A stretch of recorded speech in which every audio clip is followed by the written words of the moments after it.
Hey Guildies, Fletch here.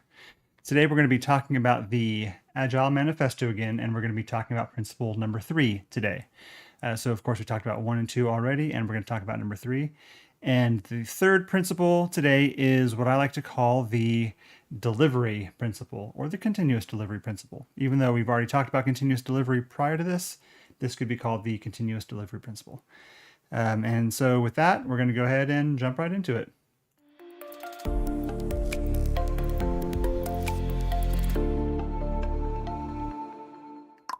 All right, I got myself a new intro. Actually, I've had it for a while. I just haven't been using it.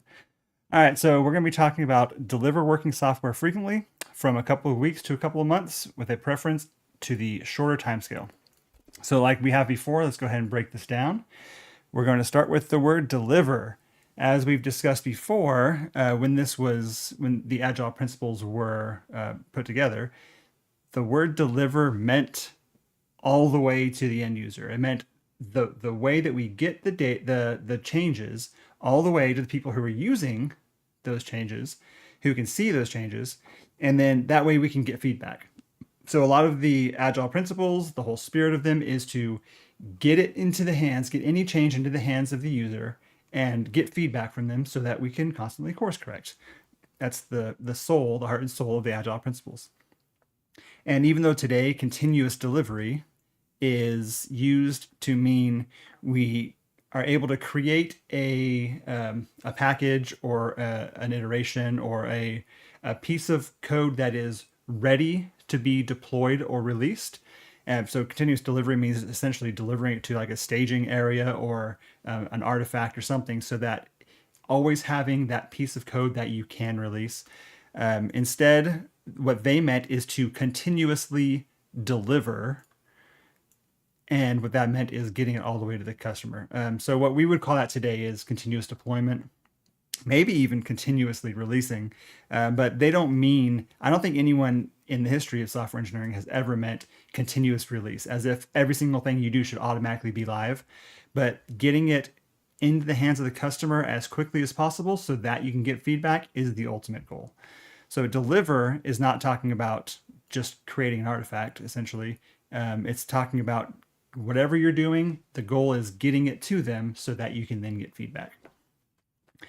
All right, this is a can of worms. Working software. I may ruffle some feathers in talking about this a little bit, but bear with me. And I'm also gonna have some notes up over here. So working software is a very important term. And also I'll point out that it's distinct but very similar to valuable software. But working software is a very important term. And what that means, first and foremost, is that it works.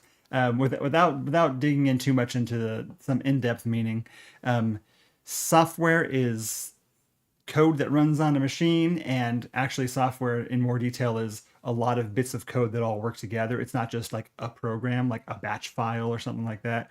Software is a lot of bits of code that all work together. But whatever your system is, it's this software, it's your code, it's your product that has been written in code that works. So at a very high level, that's what working software is. But what we're talking about, to be sure, is let's negate the idea of completed feature or completed software.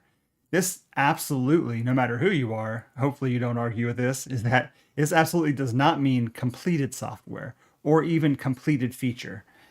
One of the examples that I'm going to use to illustrate and make some points about the third principle is that idea of e-commerce, the idea of a shopping website, an Amazon.com, a Walmart.com, or something like that, where you have a shopping cart and you check out and all that sort of stuff.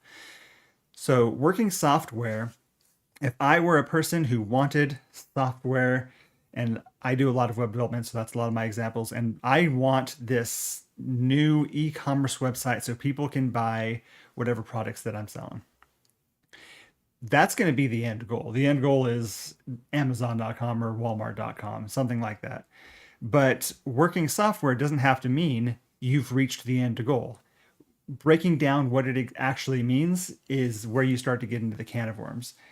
So imagine you have uh, all of these all these high level visions, maybe some stories or some breakdowns and some tasks or something like that, and you finished all the initial scaffolding and setup. So you have all the servers, you have the domain, the DNS, you have all the stuff set up, and people can go to the website.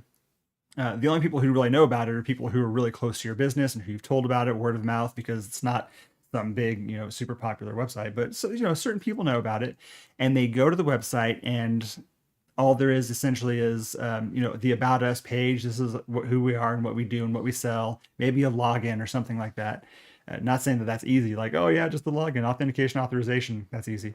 I'm not saying that, but you have this stuff that is not the shopping, and it's a website, and people have currently gone there and they've given you feedback.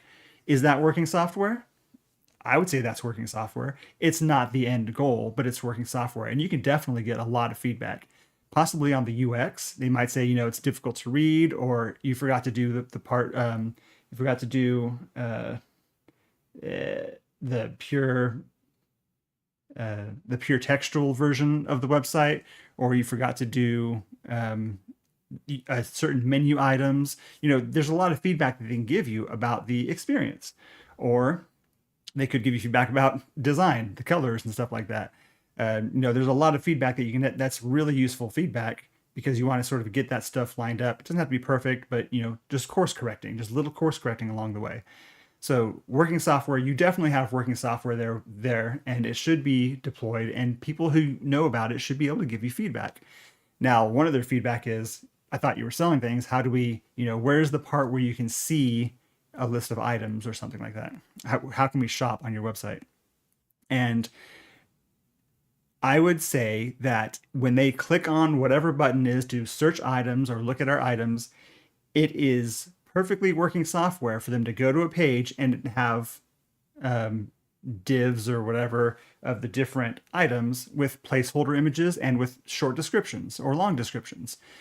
And even though they can't add to cart yet, they can't add to cart, they can't save their order, they can't check out and put in their payment, they can't do shipping and track their shipping, they can't review past orders, they can't look up, there's a lot of things that you need to do in the end. But even though they can't do all that stuff, they can see at least what it looks like. They can see the design, the user experience, they can maybe even click on those items, and it'll show them what it's going to look like, even though you haven't put in all of your items into your inventory management system or your CMS or anything like that. There's something there for them to see. So these limited people who it may be growing by the day, so we want to do this work, they can see what it's going to look like, and they can say, I know you guys.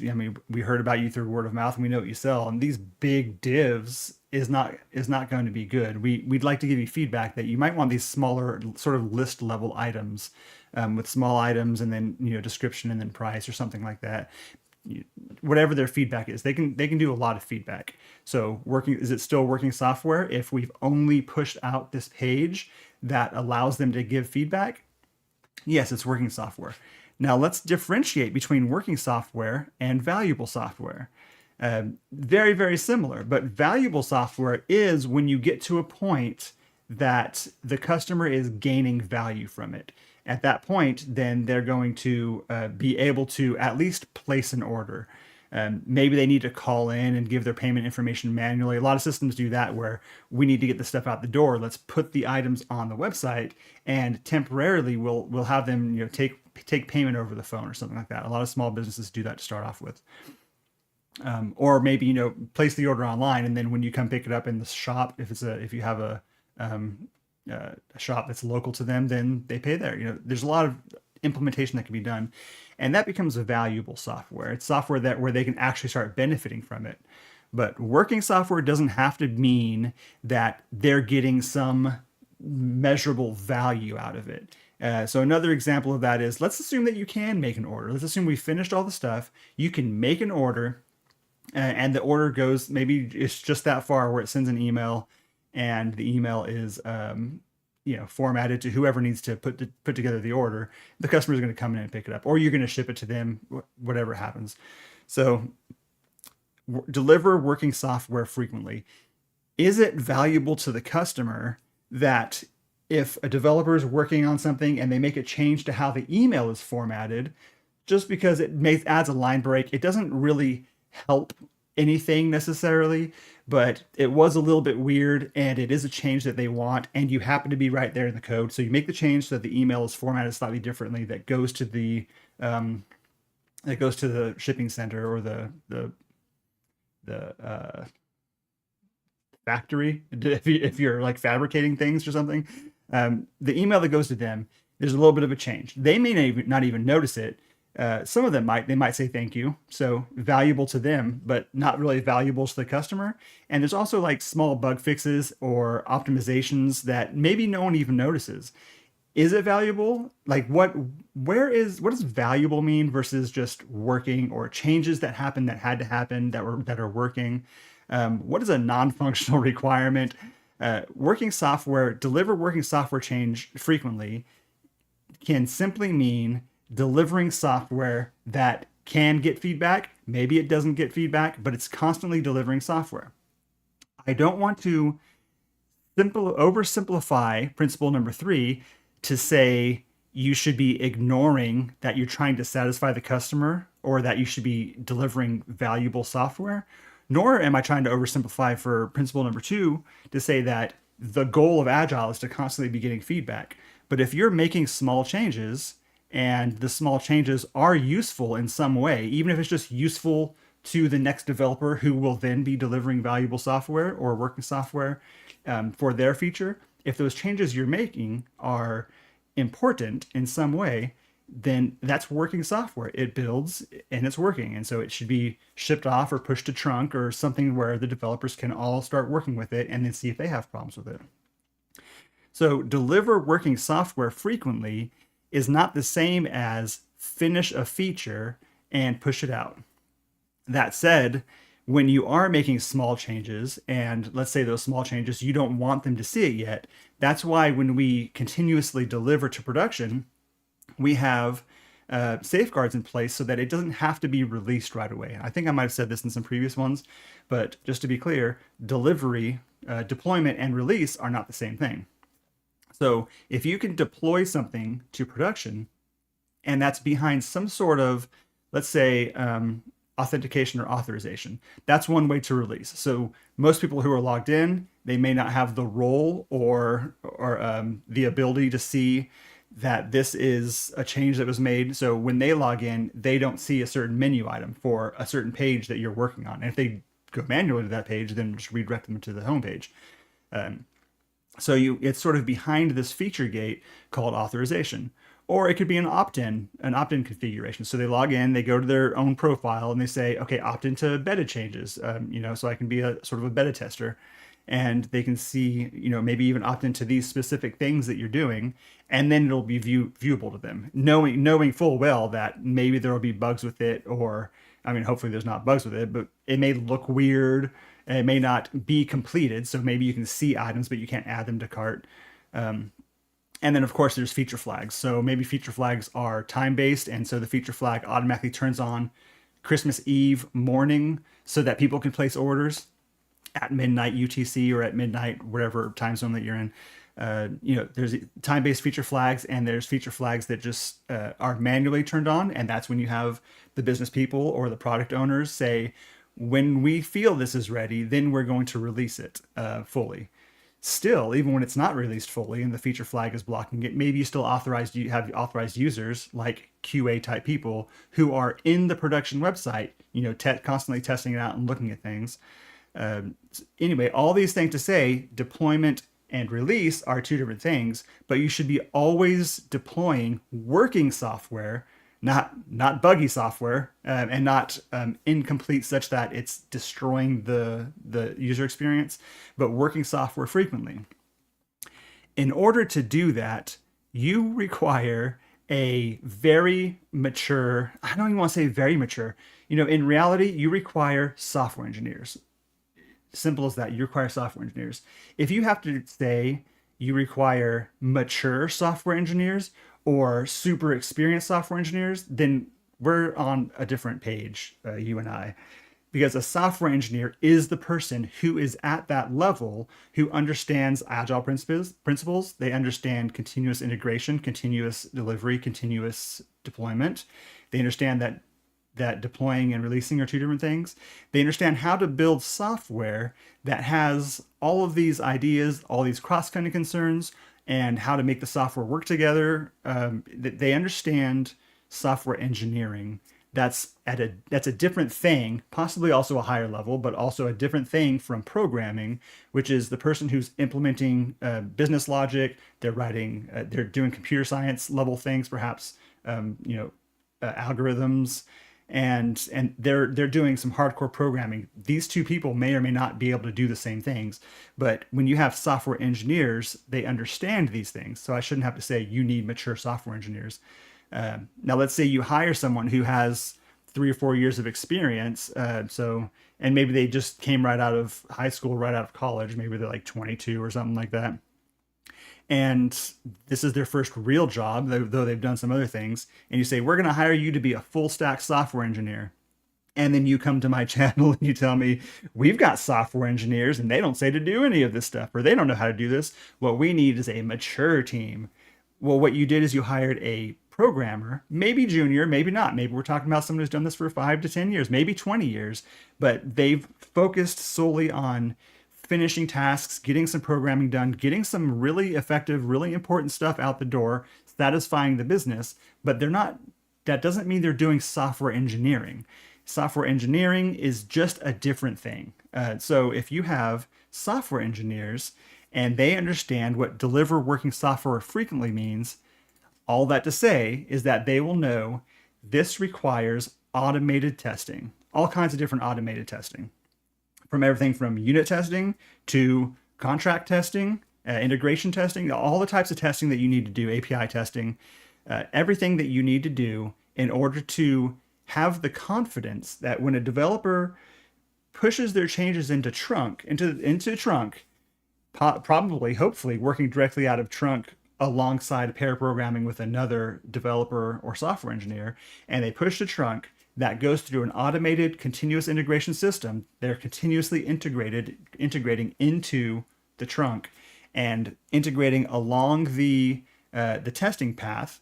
It builds, it tests, it creates an artifact, it deploys the artifact, it deploys the artifact possibly even to a staging environment. It runs all the external unit tests are run against the code, and then that's built and it goes and it runs integration tests and runs all the tests, automated tests against that environment. It says, okay, everything looks good, regression tests look good, you haven't broken anything that was prior made, and then it pushes it into production. And if you have software engineers, then you can have that confidence because they're putting these pipelines into place. Another safeguard, of course, like I said, is feature flags or authorization or opt-in configurations. So maybe these things are continuously pushed to production, but no one's really going to see them unless they're opted in or they're authorized to see it or something like that. Until then, the business owner says, okay, we're going to release so they can see it. All these same principles also apply to creating executable software, not just web-based software. So if you're making a game or software that gets installed into medical machines or onto old finance servers, a lot of these still apply.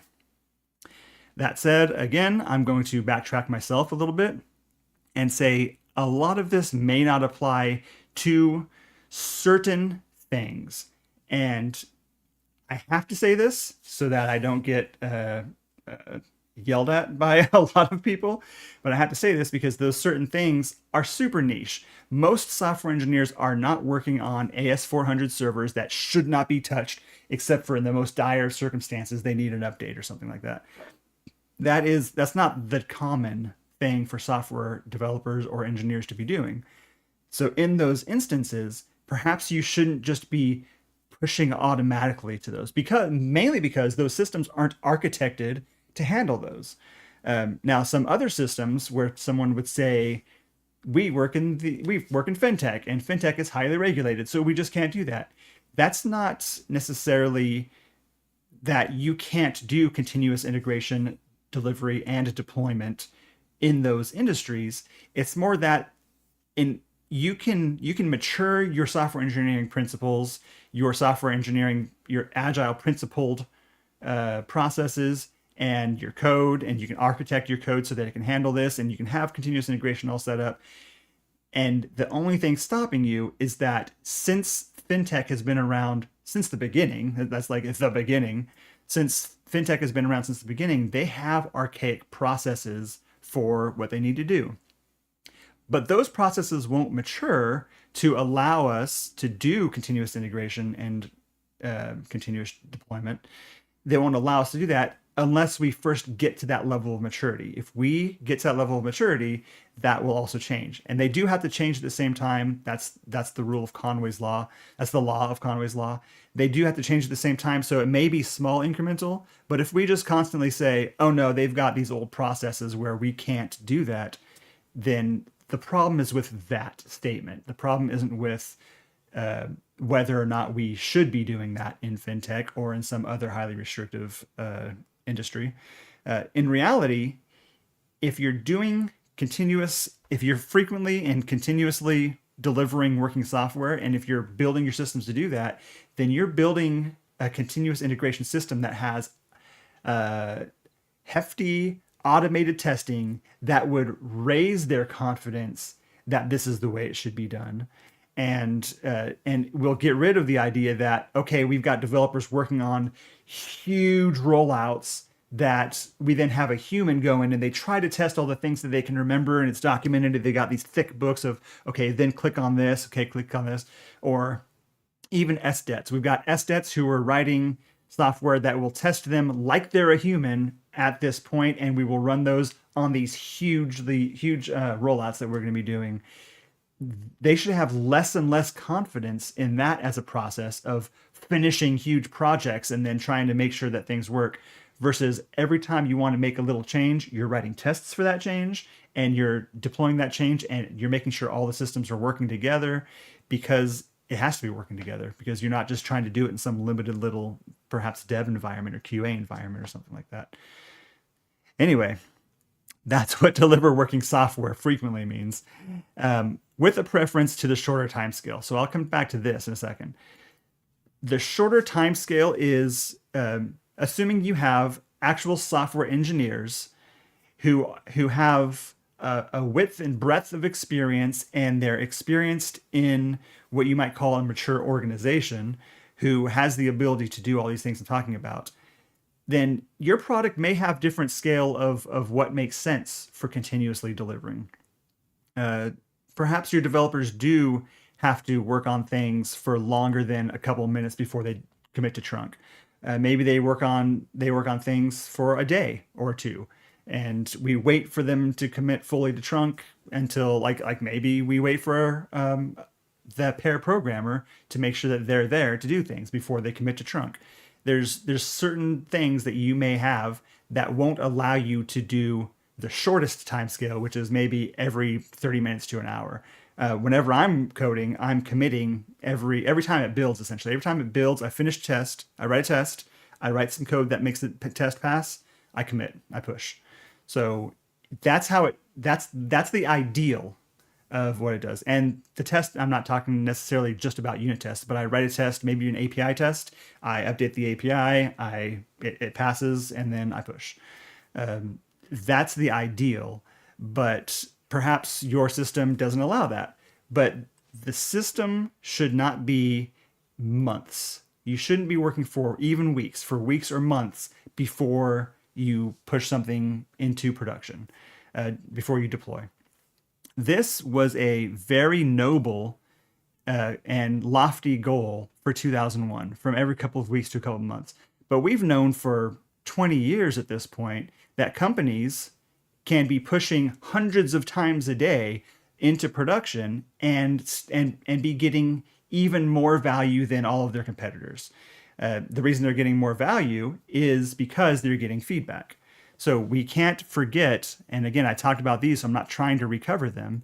We can't forget that we're trying to deliver value to the customer, and also that we're trying to get feedback. But deliver working software frequently on the shortest time scale that makes sense for your company given the context of today, which is 2025, this year is 2025, given the context of today, that doesn't mean you're waiting weeks or months in order to get this continuous deployment and feedback. You should be continuously, and they also shouldn't be tied together, by the way. Your continuous delivery, continuous deployment doesn't have to be linked with your continuous feedback. It doesn't have to be, we've delivered this thing, let's get a meeting for a demo and then demo those exact changes and then get feedback on those exact changes. Those don't have to be linked one for one. You can be continuously delivering. You can make release notes or make people aware, hey, can you check some of these things out? Continuously giving them this feedback. And just as you're continuously deploying, I'm using deliver in the Agile sense of the word deliver, you're continuously giving this code that users can see. They'll be giving feedback as they give feedback. They may not give feedback for months because maybe it's not that big of a change that was as used as you might think. And that's feedback in itself. Maybe the feedback is no one's looking at this. UX researchers will probably find that out. They'll find out no one's clicking on this link. But the feedback will be coming in naturally to customer service representatives, maybe directly to the product owner or stakeholder representatives who are at the company. And that feedback should be shared. It should be combined, filtered, and shared with the developers at some sort of iterative approach. They shouldn't be constantly bogged down thinking about it or worrying about it, but some sort of iterative approach. We should be improving the software, getting feedback, improving the software, improving ourselves in some sort of iterative feedback. The wrong name for this principle should be the sprint principle, because this is not saying do sprint and do 2-week sprints, do Scrum and do 2-week sprints. That should not be how this is interpreted. 0% should this be how it's interpreted. Now, it's not required in Scrum to, first of all, do 2-week sprints, let alone required to wait until the end of the sprint to do a release. You can do releases within the sprint. In practice, you're going to find that you're not doing releases until a user story, at least, is completely done. And that is a limitation. That's an artificial limitation that shouldn't exist, because a user story it may or not be a feature like make a payment, allow a user to make a payment. Like that's a feature. Making a payment is a big thing. Third-party integrations with WorldPay or whoever your payment processor is and stuff like that. But even the user story that says look up the user, make sure that we may or may not have a card on file, and if so, get it back from them and stuff like that. There can be pieces of that where, it looks up the user. Okay, we can find the user. And these little bits that we can push out as working software, and they'll notice it as it's starting to work more and more on the website, and they get the release notes if they opt in before the full release of that user story. So, I mean, I'm associating release with user story at this point. If you happen to even be doing user stories, which I'm not saying you have to do literal user stories, but in that sense, you could have the release happen when the user story is done. Okay, now when this user story is done and they can actually make a payment, then we will do a full release. But before then, we can still be, release whenever they can put in their credit card information. And that just saves it in WorldPay and then gives you back a token. Or release it whenever they finish, whenever they can just save a card or when they can make a payment. And then, okay, they get that feedback. Okay, that's done. If it's a subscription cost, then saving a credit card is pretty important. You don't have to finish the entire subscription usage in order to be delivering value or be delivering working software. So this is archaic at this point. It was lofty for 2001, and the spirit of it still stands. The spirit of preference to the shorter timescale. So for whatever's working for your product and your company, whatever makes sense for you, prefer the shorter timescale, which should be more than from a couple of hours to a couple of days is more of the preference of what those timescales should be. All right. Well, I hope you liked this video. I hope you like and subscribe to this channel.